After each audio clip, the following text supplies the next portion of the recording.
Hi, and welcome to the Odinic School of Mysteries. My name is Bear.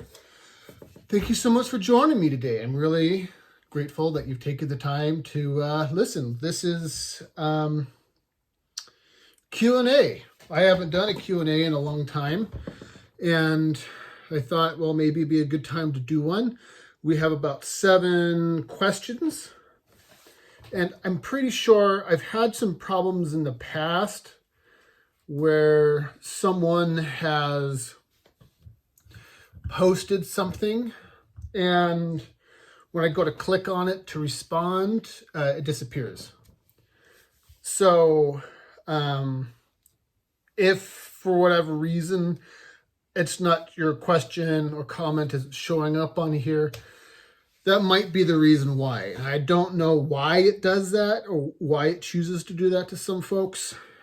I just know that it does, and it's not really a lot of fun.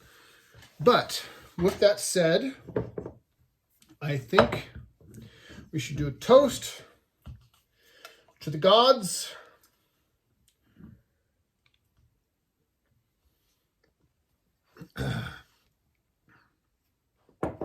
Hope you also have your alcoholic beverage of choice, assuming, of course, that you are 21 or of like legal age. There we go. I haven't actually looked at these very closely. I've gone through and just kind of skimmed them just to make sure that everything is copacetic and there wasn't any like swearing or anything like that in here.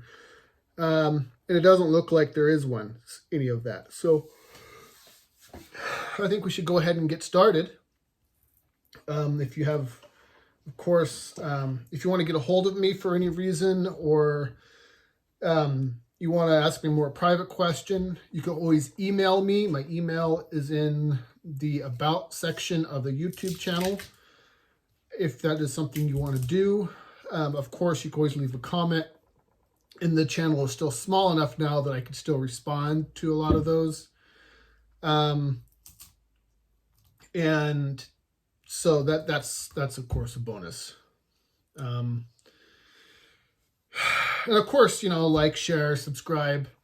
And if this information is something that you really like and you like to hear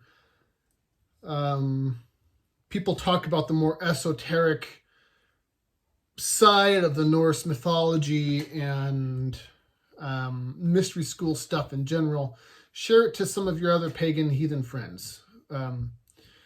Well, share it to anyone who will listen to it. But I really, my heart really is with the heathen community, and this is largely why I do this. So if you're part of a group or someone I cannot talk. If you're a part of a group or someone who is a part of a group and wants to share any of this, please do. I think my hope is that people would really like it. So let's go ahead and get started. So the first question comes from Forever Seeking Wisdom.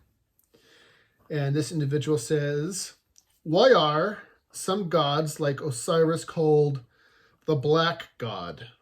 Is this a reference to the abyss/death? That's a really interesting question. And I have never heard of that, actually. I've never heard of Osiris being called the Black God. There is I'm going to, of course, when this is over, when I'm done doing this, I'm going to put it on my computer and do some editing. And I'll show you this picture. It's called the Lady in Black. Sometimes called the Black Goddess. Sometimes it's the Black Madonna. Sometimes it's called the Night Mother. And what that does is it symbolizes the underworld, the womb, that womb principle. She's the night sky. speaking of Egyptian gods, I think it was Nut, N-U-T, or Newt. Pardon me, excuse me. She was described kind of like that. She was called the goddess of Lapis Lazuli. Because Lapis Lazuli, if I'm getting my stones right, let me just double check. I think it was Lapis Lazuli. Lapis Lazuli. Yes, it was Lapis Lazuli. Because it looks like the night sky. And so it's this symbol of being in the womb, being in the underworld. It's not a... People often... when they hear the term Night Mother or the Lady in Black, they automatically, they want to make it something dark and creepy and ghoulish, like a vampire or something like that, which is actually nothing like that at all. It's about being inside the womb. They've done experiments even where a baby who's inside his mother's belly, it can see light actually coming in from like through the skin and all of that stuff. And so it's not like the underworld is supposed to be this place that's just bathed in darkness. It's actually this really beautiful place that is, it could be horrible, but it could also be beautiful. And so we have a lot of this kind of imagery with things that are associated with the underworld. And so if I was a betting man, I would probably guess the black color that Forever Seeking Wisdom here is referring to would be kind of reference to that. It's kind of the god who's in the underworld. Not that the god is like creepy or ghoulish or anything like that, but it's about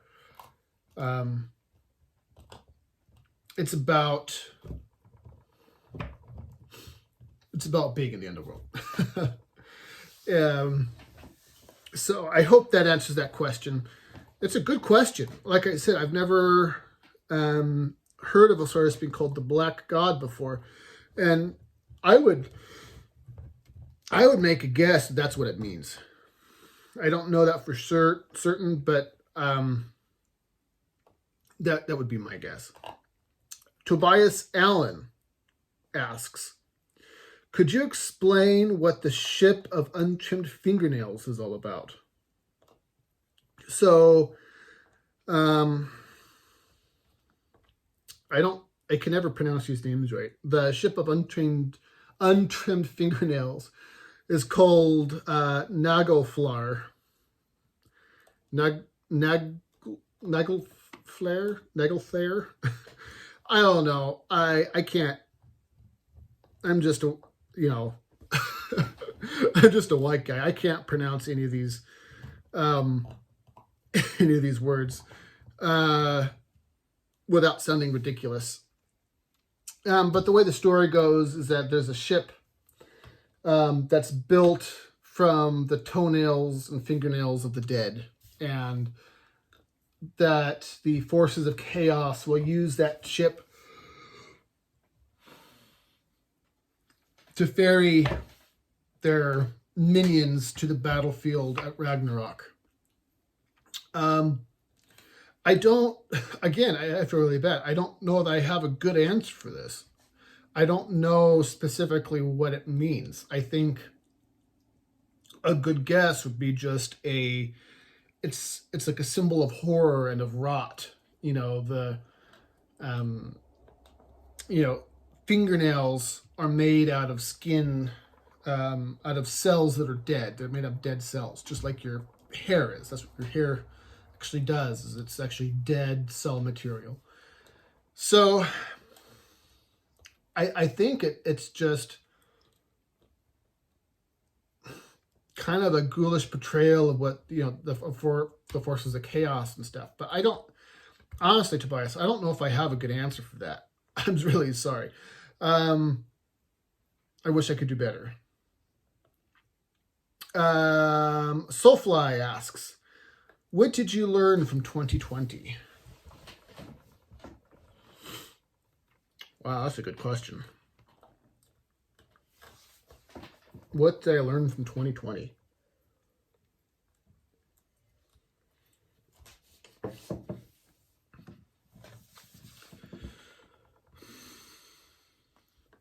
I learned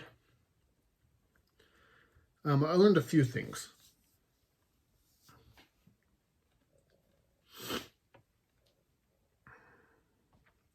One of those things is that I didn't realize how bad it was.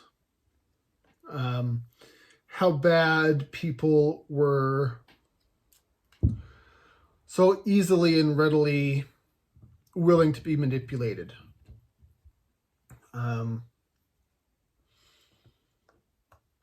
How people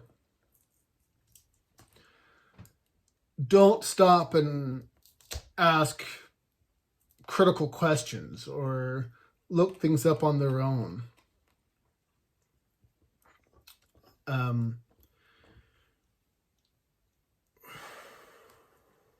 That people are willing to sacrifice everything in order to feel safe. I think, was it Sam Adams or crap? Maybe it was Hamilton. I feel like it was Sam Adams. Don't quote me on that because I could be wrong. But he was one of the founding fathers who were running around doing all, setting up the American Revolution and that kind of stuff. He said that if you're willing to sacrifice, how's that quote go? If you're willing to sacrifice, you know what? I'm going to look it up because I have a setup right now, which means that I can. If you're willing to sacrifice, it was Benjamin Franklin.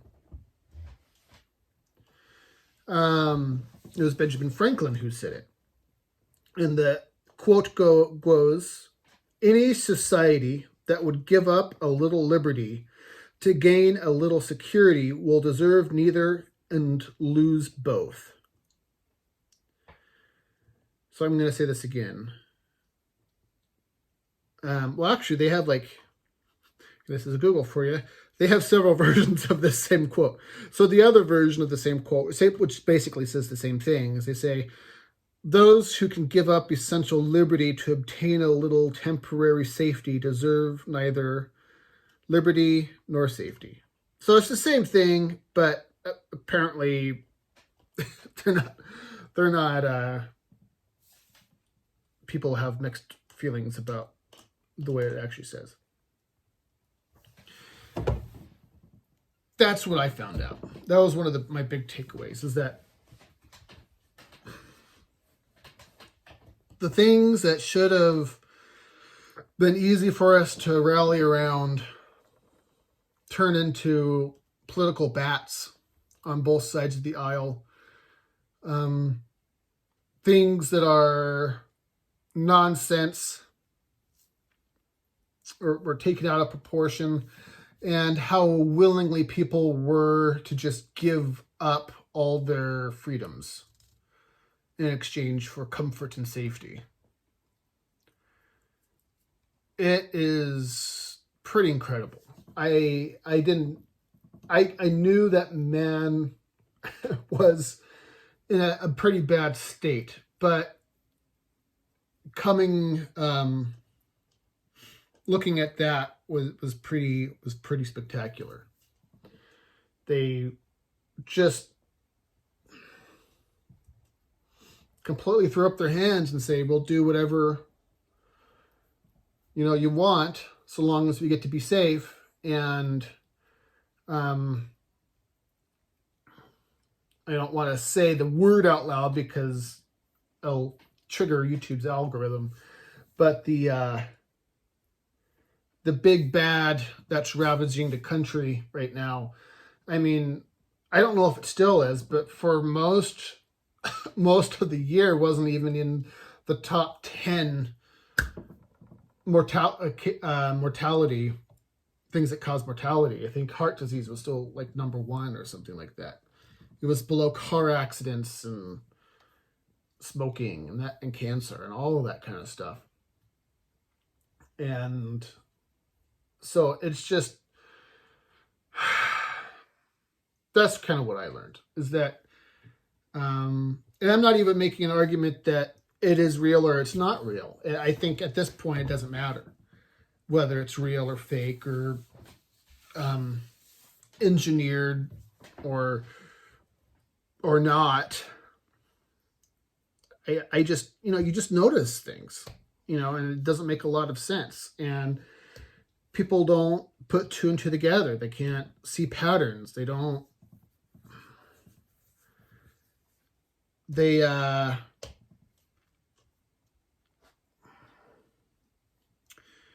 don't want to be,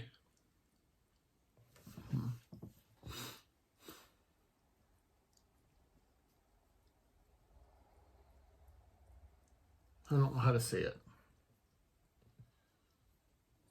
That's kind of my problem here, is I don't know how to actually say what I'm thinking.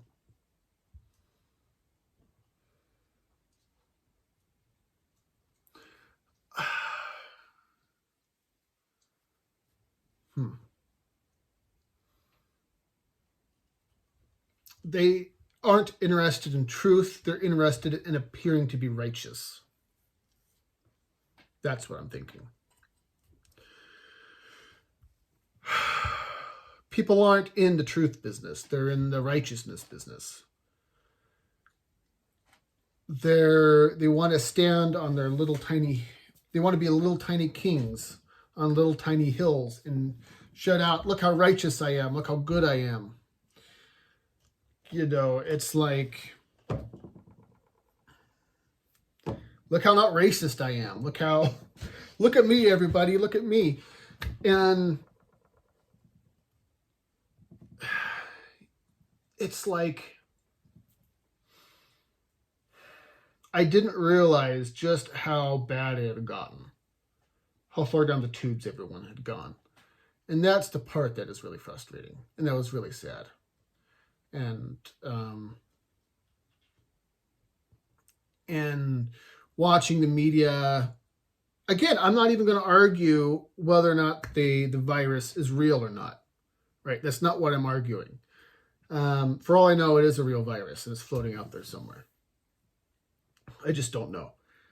The thing that I learned is that people just, they just don't think. And that's what it boils down to, is they just don't think. They can't see that when you have, okay, here's just an example. I'm going to make this quick because there's several more of these I need to get through. The media or newspaper will come out and say there's 1 million new COVID cases that are out in the U.S. I don't know. We'll say 10,000. Today there was 10,000 new COVID cases. Well, that's good to know, but it doesn't really tell me anything. Right? It doesn't tell you anything. It doesn't tell you how many of those people died from it. It doesn't tell you how many of those people are unsymptomatic. It doesn't tell you if they're all young people. It doesn't tell you anything. What it does is scare the hell out of you. Right? It doesn't tell you what your risk is. It doesn't tell you that if you're the age of 60, maybe your risk of catching COVID is, because the CDC, they count everything in measurements of 1,000. Right, cases per 1,000, in the population. So, like, if I'm 65, well, we'll say I'm 60. Well, if I'm 60, what are my risk factors here, right? So am I like, is it 20 in 1,000? Is it 100 in 1,000? Or is it 5 in 1,000? Right? So we'll say 5. So if there's 5 people in 1,000 who are going to get COVID, who are 60 to 65, and then you have like, so you have 1,000 people of that you have 1,000 people of that group who catch it, right? So now you have like, that's that 5. 1,000 people out of the 5 of, I don't know. I'm not saying it well. Anyway, but then it's like, okay, out of that 1,000 people who are 60 who have caught it, what's the mortality rate of the people who, what are their mortality rates, right? Is it 1 in 1,000? Is it 5 in 1,000? So if you have like 5 in 1,000 who are going to catch it and 5 of 1,000 who are going to die from it, well, it gives you, it's a very different risk calculation than saying everyone needs to stay home because 10,000 people caught COVID today. All that does is just scare people. But no one asks the questions. No one even bothers to say, wait a second, it sounds a lot more like you're more interested in scaring the shit out of me than you are about actually trying to inform me. And I'm not a smart guy, you guys. I'm not like, I don't have a college degree. I didn't go to some fancy schmancy school. And it's like, why is it that I could figure this out, not being the smartest tool in the shack, and people who are way, way smarter than me haven't been able to even ask that question? It doesn't even occur to them to ask it. And I didn't realize just how bad it had gotten.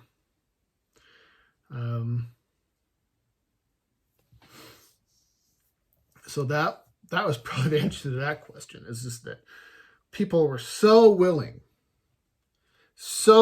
to advocate for their own slavery, their own imprisonment, that they say, as long as I get Netflix and government handouts, I'm willing to jump under any bus. I'm willing to be locked up for no reason. I'm going to be under house arrest, and I'm going to like it because I get to order pizza. It's like, fuck that shit, That's just bullshit right there. Let's see. Pammy Paul. Hello, Pammy. I'm going to make this bigger. Oh, that's better. Okay. Pammy Paul asks, on your knowledge and wisdom, do you think the gods will return to Earth physically, not so much spiritual? Ooh, that is a good one. Huh. Well, short answer, Pammy, is I don't know. I don't know. So I think the gods can and do incarnate when they want to. There's a lot of material out there that suggests that gods, for whatever reason, have the technology to just incarnate whenever they feel like it. And this isn't necessarily Norse mythology, but there's a lot of, well, even in, I guess it is Norse mythology, because we have Odin, who shows up in the world of man and walks around and does stuff and talks to people. So they do seem to have this ability to incarnate whenever they want to, or at least appear incarnated. So my personal opinion is, I think, again, this isn't doctrine, this isn't philosophy, this isn't some super secret mystery school inside knowledge or anything like that. I just personally think, mostly because I think it would be cool, that the gods will return in some sort of physical manner. Now, am I willing to be wrong? Well, of course I'm willing to be wrong on that. It's just a little fan theory of mine. But that just is what it is, right? The thing of it is, though, when we're talking about gods, it is not super clear exactly what it is that we're dealing with when we're talking about dealing with gods. There is so much that is unknown, that is so much above my pay grade, that is so much above and outside of my ability to understand, that there's just, when dealing with this kind of question, it just, you got to be really careful, because it's a good way to get kicked in the balls. You know, it's kind of like, so there was that quote, I think it was from Yogi Bear. I don't know how many of you remember Yogi Bear. He goes, "Hey, babu." How does it go? I don't know if I'll be able to get it totally correct. So I think the quote goes something like, "You know, Yogi, making predictions is a dangerous business, especially when matters of the future," or something like that. So I don't know. I'm sorry. So far, I'm not doing a good job of answering any of these because I don't know any of them. But that's just my opinion, Pammy. I wouldn't. It's nothing to write home about. That's just, I think, would be cool. Julian asks, how can one begin to directly communicate and/or develop the relationship with God/the gods? It's actually a really good question.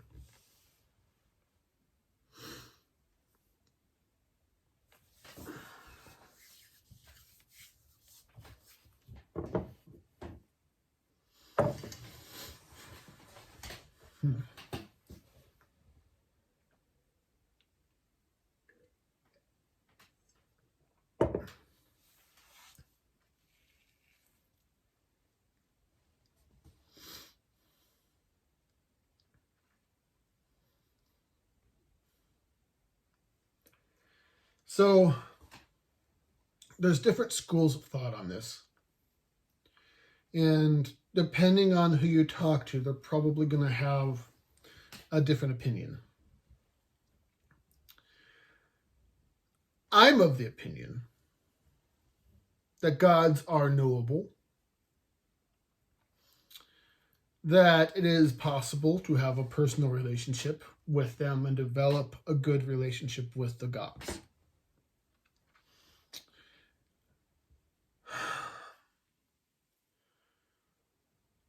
So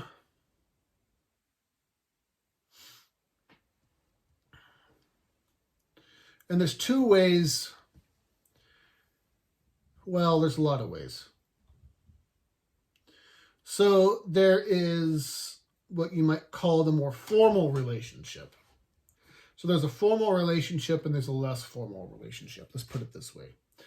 So the more formal relationship is doing like the bloat, right? You take your cup or your bowl and you go outside and you pray to the god and say, thank you for my blessings, and ask the god for help with the harvest, that sort of thing. It's very formal. It's very structured. Maybe there's chanting, maybe there's not. It could be very, very, very formal and very complex, or not very complex at all. Most of the time when I do something like that, it is simply to say thank you. I take a bowl of alcohol outside and I face Cirrus and or basically the Orion Sirius part of the sky, and hold my bowl up and say, thank you so much for my blessings and the stuff you've given me. And you pour some out for the god, you drink some yourself, and you have a toast. But then there's the less formal kind of relationship where you just pray. That could either be in the form of journals, or it could be in the form of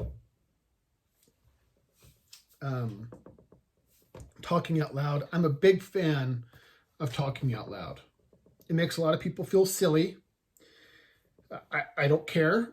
There's something about actually vibrating your vocal cords that seems to make a difference. The earth rings like a bell. And when you actually vibrate your vocal cords and make those vibrations, there's reasons why all the ancient texts say basically that the universe was created through logos, through voice. There's something about the divine matrix that likes it when you actually say stuff out loud. And so I'll go outside and I'll just talk to my gods. And it's very low key, it's very informal, but that's how I do it, and that's how I've always done it. And then I'll ask for advice or direction, and then I wait around and see how it comes. Sometimes, it's a voice in the head. I think the Christians call it the still small voice. I'm not suggesting that. I don't know what I'm suggesting. Either way, but that's kind of what that is, kind of a little whisper in the back of your head. Sometimes responses come in the form of a certain weird thing showing up in your life over and over again. A friend and I have been having this weird thing about white stags. They just keep showing up in weird places in my life, whether it be on YouTube or signage on the side of the street or something like that. But it just keeps showing up, right? So you know that there's something there that's trying to communicate to you. Or maybe you'll come across a video that answers your question, or maybe your problem gets better, or you learn something that you're asking to learn. You can't. It's not really like in the movies where you ask something and then like a god descends out of the clouds and then you have this really cool conversation. That's never happened to me. There's no one's descended from the clouds on my account. But that's how you build a relationship with them. And that kind of stuff is really important. I'm a huge advocate for that. I'm a huge advocate for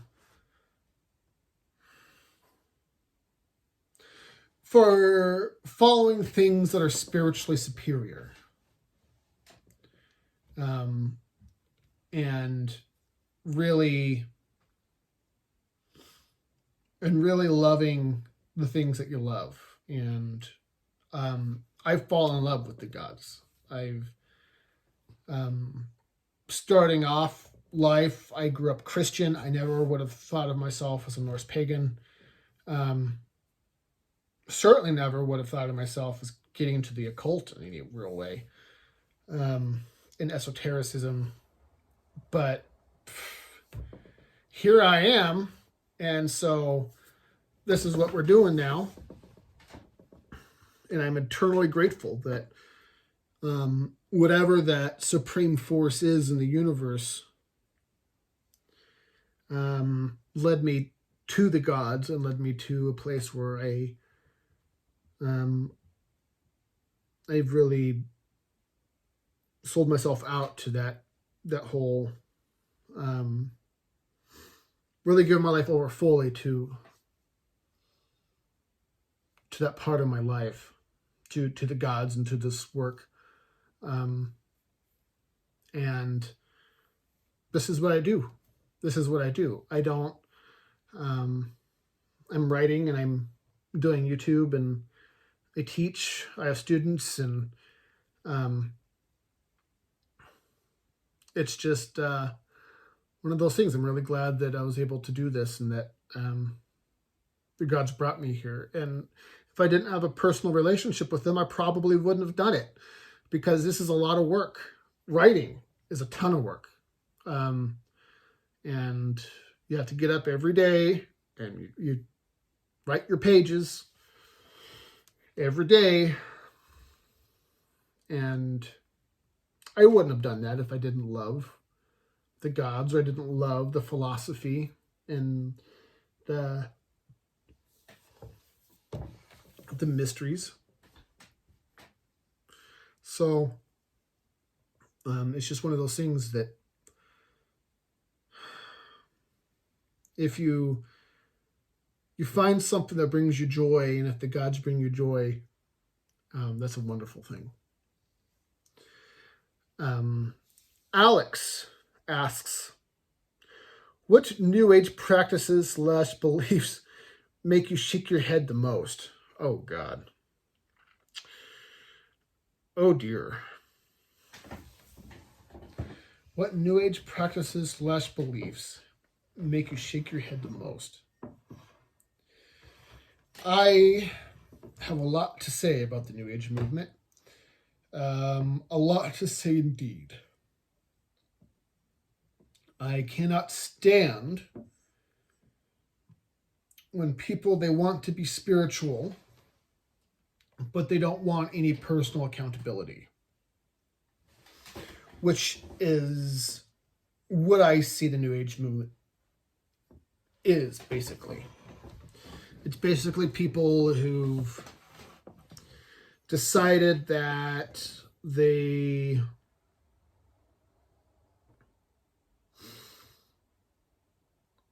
that it's fun to do spiritual things. It makes them feel warm inside, makes them feel inclusive and spiritually superior. But they don't want any of the accountability that comes with any true devotion.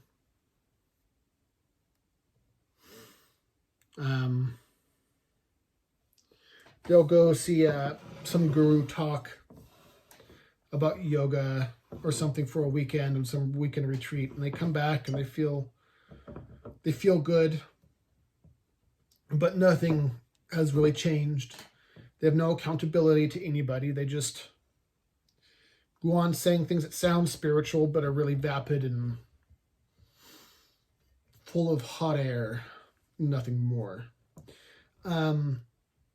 I knew a group of people who would, this is a real thing, they would go and they would study some new such and such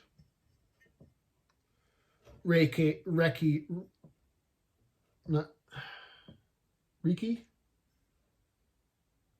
or, vibrational healing, or working with light centers, or, just something like that. And they'll go study for 2 or 3 months. Then they would say, well, now I'm a master. I'm a master at Reiki. And then they start teaching it and start charging people $70 a pop to come to their workshops. People who claim to be shamans do this all the time, and that really bothers me, because the first rule of shamanism is thou shalt not charge for being a shaman. And then you have these guys who charge, thousands of dollars to come to their seminars, and so they will make money off of it. And I have to laugh because, I don't know, and this might be just the product of some of the Wiccans I knew in Portland. I lived in Portland, Oregon for a while, and they would drive me crazy when you listen to them talk, because they would get, you'd have someone who will come into Wicca and will join a coven, and then in a month or two, they start saying things like, well, it's only fair that I get to be high priestess at the next meeting because so-and-so was the priestess at the last meeting, and I think I'm due for I'm due to be high priestess. And it's like, Jesus, you've only been doing this for how long? And you think, and then they let you?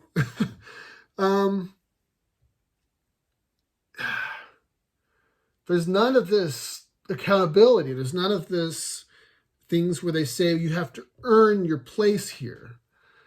Some of the old,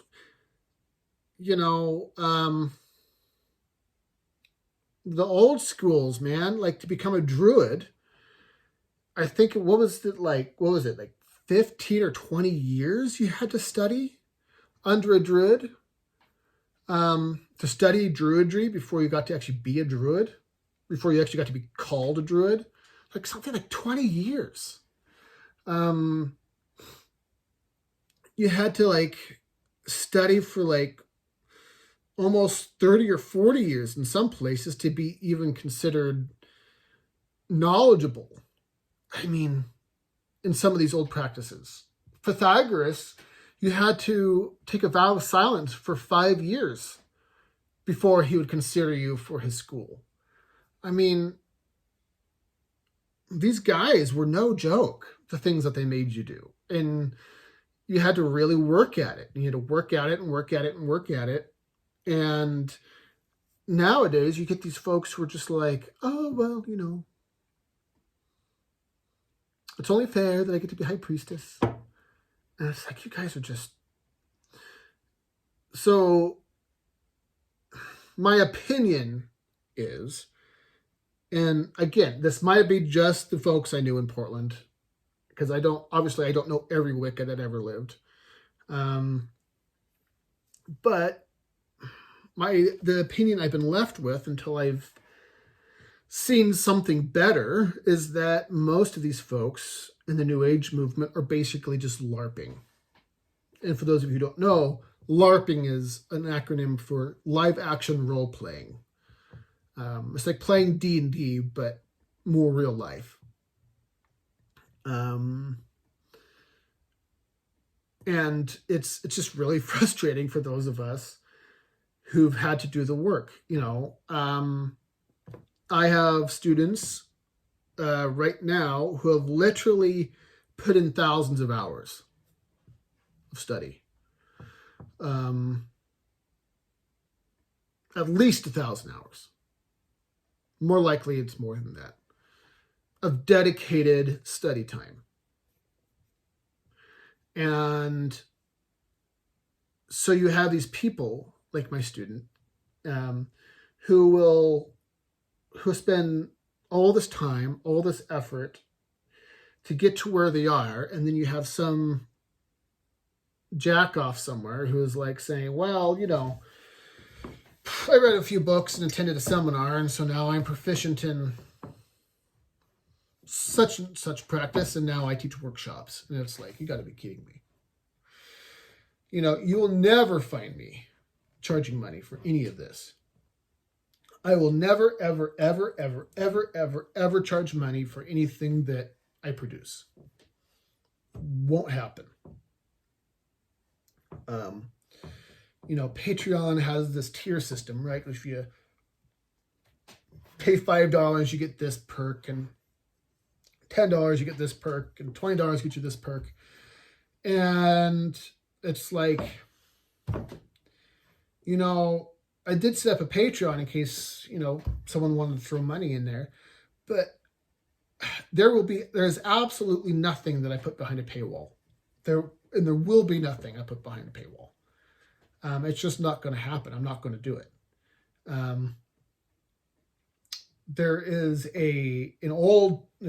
think it was it King Solomon, who said that wisdom is purchased but never sold. And I think that is the perfect way of putting it. If you are truly interested in the betterment of humanity, it shouldn't matter what someone's social economic status is, what their race is, where they come from. Wisdom is wisdom, and it's here for anyone who wants it. And so, you got to, if you want to do this work, you got to be ready to be broke. You have to really want it, because it takes a lot of time, a lot of work, and a lot of hours, and there are people who just don't get it. They don't understand. Everyone wants to be the guru. Everyone wants to be at the top of the heap. But nobody wants to do the work. There's a reason why doctors are in such high demand, is because sure, everyone wants to make a doctor's salary, but no one wants to go to school for the 10 years it takes to become one. And so, well, there you go. The same sort of thing. That's what bugs me. That's what bugs me. You're going to charge me money for something you only did for a month? I don't think so. If you're truly interested in helping people, you wouldn't charge a damn thing.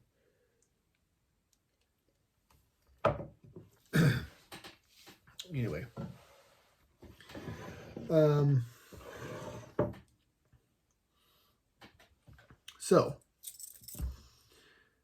think I only have one left.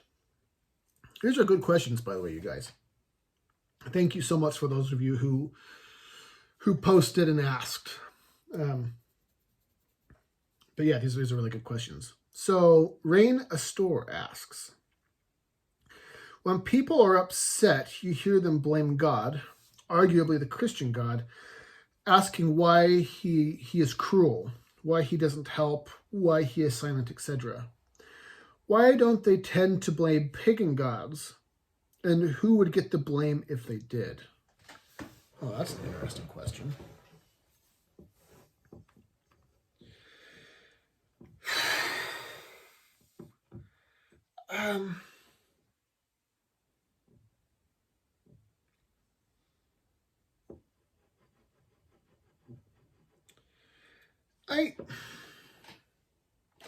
I think the Christian God gets hit a lot because that's the one that people associate with being God. Not necessarily because the Christian God is really the one who's in control. I think he's just the one that's famous. I think if Sif, the goddess Sif, was the one in control, they'd be blaming her just like they'd be blaming anyone else. And, and of course this would depend a lot on what's going on. Like, sometimes chaos happens, right? Sometimes there's a piano that falls out of the sky and it hits your spouse and there's nothing you can do about it. Right? There's nothing you can do about it. But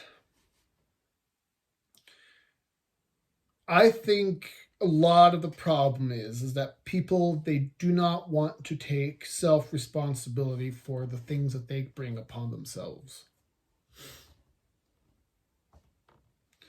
And they want to know why God is letting it happen.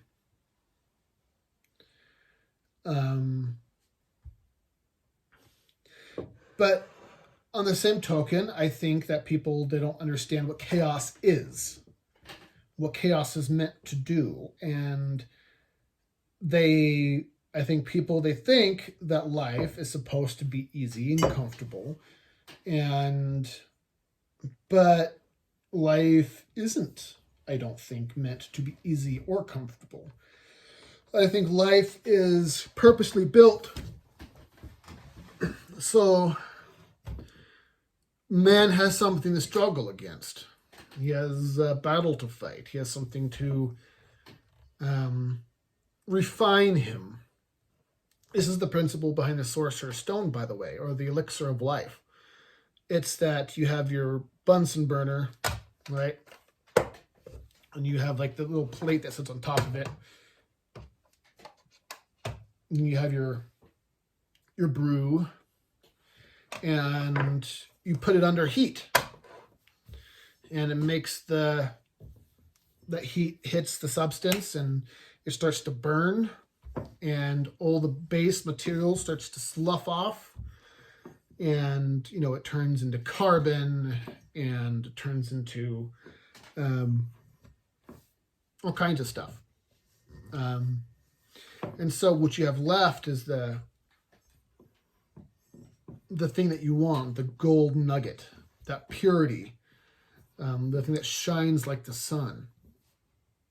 And so what true alchemy is, what true mental alchemy does, is that it's these, you don't get a shine on a pearl without friction, without something abrasive that you shake against it and makes it shiny and pretty. You have to have friction for growth. You have to have something to resist upon. And I think bad things are there to give you something to fight against. To refine you, to test your mettle. You don't know how strong your sword is until you've had to actually go test it out. And so life is meant to be difficult. Life is meant to throw curveballs at you, and it's going to be hard, and you're going to suffer, and it's going to take its toll. And I think any good father is willing to let you flop in the wind a little bit, to let you struggle, because that will make you independent. It'll give you grit and make you able to stand up for yourself. And so you are put in the ringer, so you become better for it. People don't understand that. People don't understand that is what chaos does. And that it's a sacred gift. It's something that should be seen as a creative principle, but people don't see it as a creative principle. As frustrating and irritating as Loki is in the company of the gods, they like having him around, because when he gets in the shenanigans, every single time he gets to the shenanigans, they get something cool out of it. Right? He gets drunk. On a whim, he cuts off his hair, and then fast forward, the gods get new presents. Right? And so you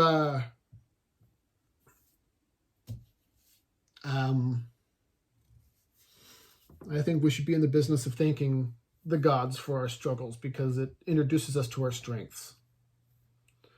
And I want to say that again because I think it's really important. I think struggle introduces you to your strengths. If you've never had to get up off the couch, you don't know how strong you are. You don't know what you're capable of. You don't know if you could stand up under pressure. And so stand up you must, and fight you must, and you learn what your strengths are and your weaknesses are. And when you discover your weaknesses, it doesn't mean you're a failure. It just means that this is an area you need to work out. You got to go pump some weights or something. And so you can become stronger in that area. You are, there's a famous Stoic quote that says,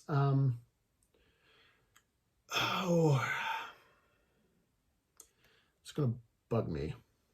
I think it says, accept whatever comes in the fabric of your destiny, because what better could serve you? What better, accept whatever fate comes woven in the pattern of your destiny, because what better will serve your needs, or something like that. This life is purposely built to make you better, and I think it is something we need to be thankful for. And I think it's interesting that you have, this would be very controversial. This would be a very, very controversial statement. I've noticed, and other people have pointed this out, Jordan Maxwell has pointed this out, that you have all these people in the Abrahamic religions. So you have the Christians and the Jews, the Muslims, the Mormons, and all these other different sects and stuff that are out there. Billions of people. I'm talking about billions of people.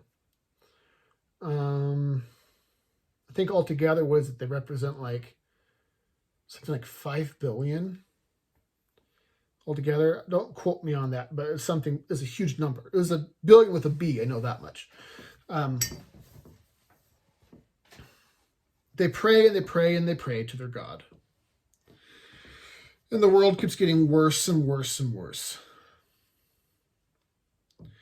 And I find that really interesting. Because as someone who likes to look at patterns, and the Bible, their Bible actually says right off the bat, you'll know them by their fruits. Don't just take what a god or a person or a spirit says. Look at what they do, and if what their words and actions are the same, well, then you know that they're telling the truth. But when you have a God that says, I'm peace loving and all of this, and then you have nothing but, when people pray and sacrifice and all that to the God, then the world gets enveloped with famine and war and pestilence and earthquakes and forest fires and all that stuff. When you think, well, maybe there's something here that we're not really, things aren't adding up here.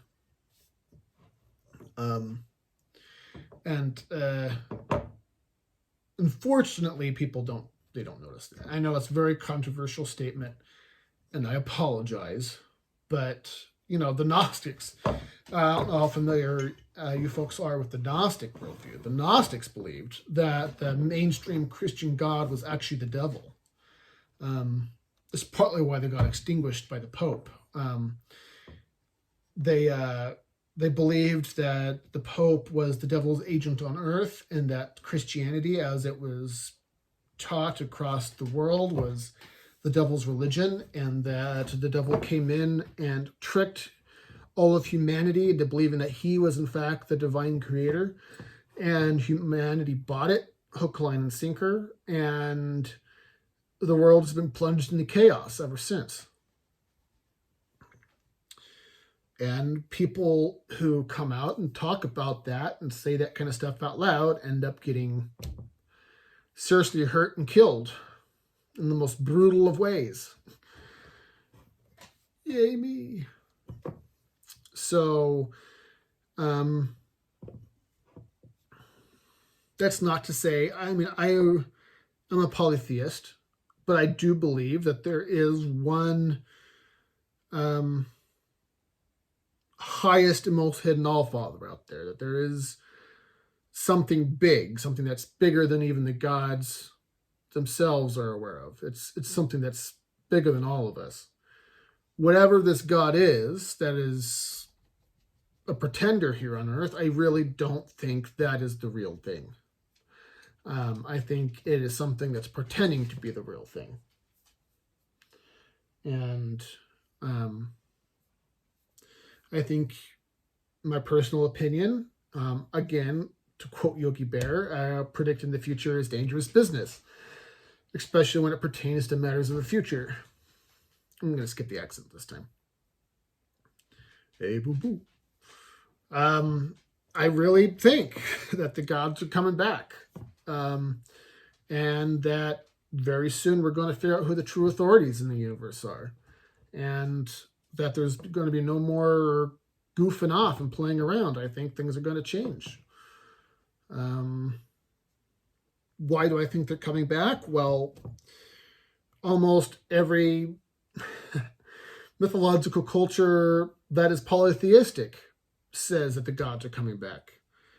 The Christians, their sun god even says that he's coming back. I mean, so it's not like this is something like spectacular that's coming out of the woodwork here. Quetzalcoatl, told his people that he's going away on a long journey and he'll be coming back soon. It's just the Tuatha De Danann in Ireland said the same thing. So it's like, what do we,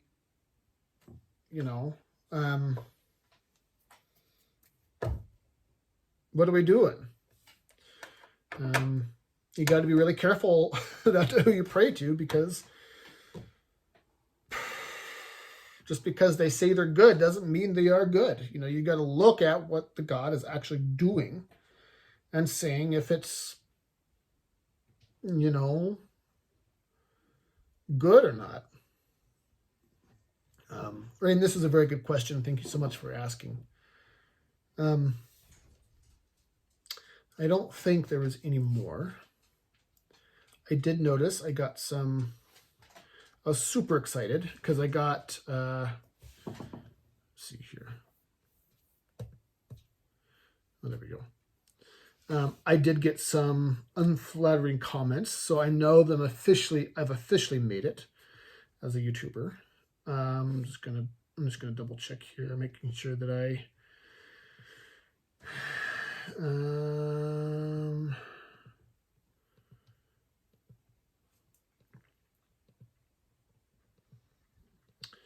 All right, I just want to make sure that I didn't miss anything.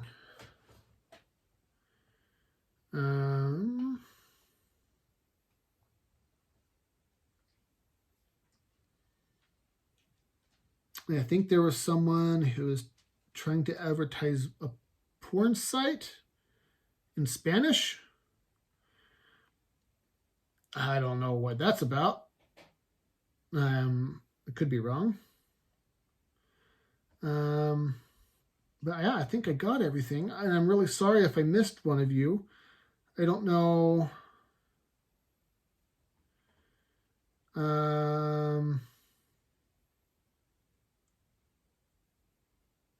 Okay. I don't think I missed anything. And I got, I'm not sure how much longer I have. I think I'm pretty much done. I'm going to see if there's anything else. Is there any other questions that I've heard people ask in the past? I'm not sure. I'm certainly sorry that I couldn't answer more of those. I never heard of the Black Osiris before. That's really fascinating. The boat. I'm sorry. But, it just is what it is. Let's see. All right. Well, I think that's everything. Thank you so much for watching. And, of course, please like, share, and subscribe if you feel so inclined. I'm not going to charge you for it. And, of course, if you want to email me or ask a question, my email is in the About section of the YouTube channel. And